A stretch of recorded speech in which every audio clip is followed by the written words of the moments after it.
Assalamualaikum warahmatullahi wabarakatuh. Berikut Bapak Ibu tutorial untuk membuat Google Classroom. Ya, yang pertama perlu kita masuk adalah google.com. Nah, kalau sudah Bapak Ibu, kita klik di sini. Apabila belum masuk, login dulu di sebelah kanan atas. Nah, kalau sudah Bapak Ibu, kalau sudah login, kita ke Classroom, titik 9 di kanan atas, kemudian kita pilih Classroom. Nah, kalau sudah Bapak Ibu, misalnya kita akan membuat, maka kita klik tanda tambah di kanan atas. Nah, di sini ada pilihan gabung kelas atau buat kelas. Oke, kalau gabung kelas Bapak Ibu, ini kita misalnya akan masuk ke kelas. Nah, ini kita misalnya sudah diberi kode kelas, tinggal masuk untuk bergabung. Itu untuk gabung kelas. Kemudian kalau mau membuat kelas, kita klik buat kelas. Nah, ini nama kelasnya apa? Nah, jika Google Bapak Ibu menggunakan bahasa Inggris, bisa diubah dulu ke bahasa Indonesia. Dan nanti tinggal dicari ini bahasa Inggrisnya apa. Oke, di sini ada nama kelas, misalnya kelas bahasa misalnya. Kemudian bagian apa, mata pelajarannya apa, misalnya bahasa. Ruang misalnya kelas 5, misalnya seperti itu. Kalau sudah, kita klik buat. Nah, ini kalau kita membuat kelas. Nah, kalau sudah Bapak Ibu, tinggal kita tunggu.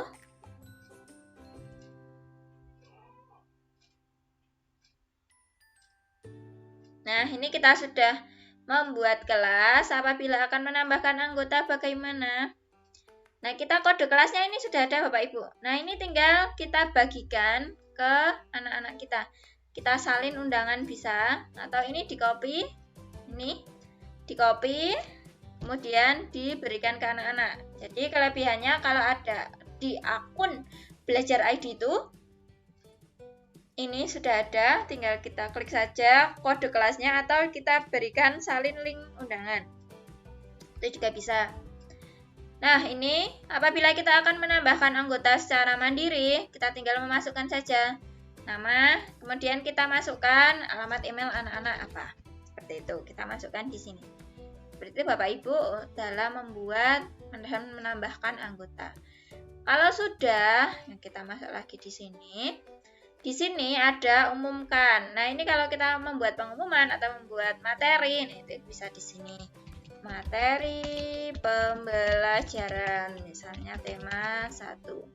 Untuk siapa? Untuk semua kelas atau beberapa anak? Untuk kelas mana saja? Kalau kita punya banyak classroom, seperti itu. Kemudian kita posting. Ya, ketika kita akan memposting, misalnya materi, nah ini kita bisa membuat untuk dijadwalkan. Ini ada jadwalkan, ada simpan draft. Kalau kita jadwalkan, Bapak Ibu, jadi misalnya kita sudah membuat ini untuk 1 minggu ke depan. Nah, ini tinggal kita jadwalkan saja. Jadwalkan. Misalnya ini kapan? Nah, ini jadwalkan misalnya akan saya post besok hari Jumat. Nah, ini bisa. Tinggal nanti di post jam berapa? Misalnya jam 7. Nah, ini di sini sudah otomatis nanti besok Jumat jam 7 langsung otomatis dia akan memposting sendiri. Nah, itu kelebihannya Bapak Ibu. Jadi tidak harus kita mengingat-ingat, besok Jumat saya mau posting ini, besok Sabtu saya posting ini. Tidak usah kita nunggu hari Jumat baru kita klik untuk kirimkan, tidak. Kita langsung jadwalkan bisa. Atau kita buat draft dulu, pengen gawe tulisan dulu, kemudian akan kita draftkan dulu. Yang penting tersimpan, mau mempostnya kapan, bisa besok-besok. Nah, ini bisa disimpan draft.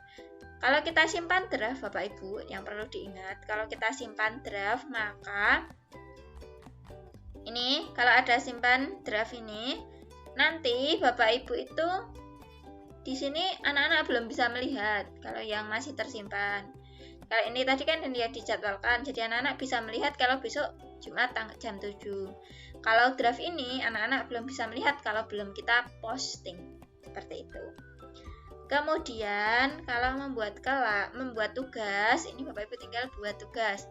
Nah, tugasnya apa? Tugas kuis, pertanyaan, materi, atau yang lain. Nah, misalnya tugas kuis. Nah, ini Bapak Ibu.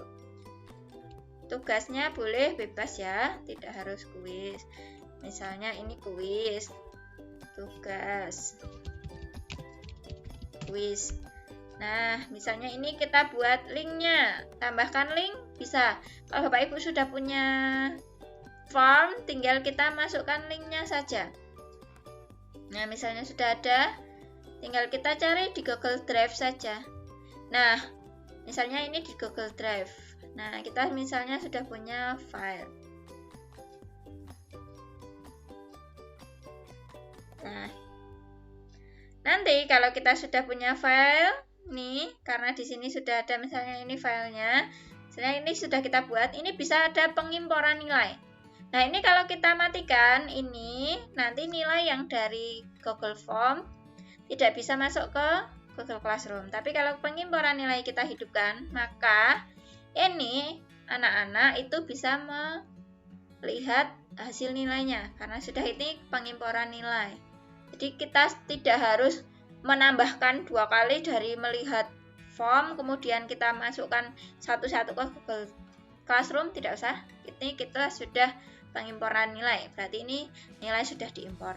Nah, ini ada poin, ada tenggang waktu, ada batasan waktu atau tidak, kemudian ada rubriknya atau tidak. Kalau kita mau membuat rubrik, ini bisa ada rubrik, buat rubrik, gunakan kembali rubrik, impor dari spreadsheet. Nah, misalnya kalau kita mau impor dari spreadsheet, misalnya kita sudah membuat rubrik seperti itu.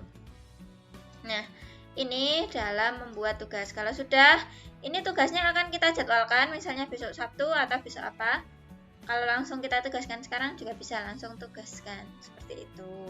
Misalnya Bapak Ibu kok sudah punya, misalnya untuk 1 bulan ke depan akan tugasnya apa saja, nah bisa kita jadwalkan di sini, maka akan otomatis nanti terkirim setiap tanggal yang sudah kita tentukan. Seperti itu. Misalnya kita sudah tugaskan. Nah, ini Bapak Ibu. Hanya kalau tidak kita jadwalkan, misalnya langsung kita posting banyak sekali, nanti siswa bingung ya, karena wah banyak sekali gitu. Tapi kalau kita bertahap satu-satu seperti itu, nanti kan siswa juga oh tugasnya hari ini 1 kok. Misalnya besok oh tugasnya besok hanya 1 seperti itu. Kalau misalnya sudah, nanti nilai ada di sini.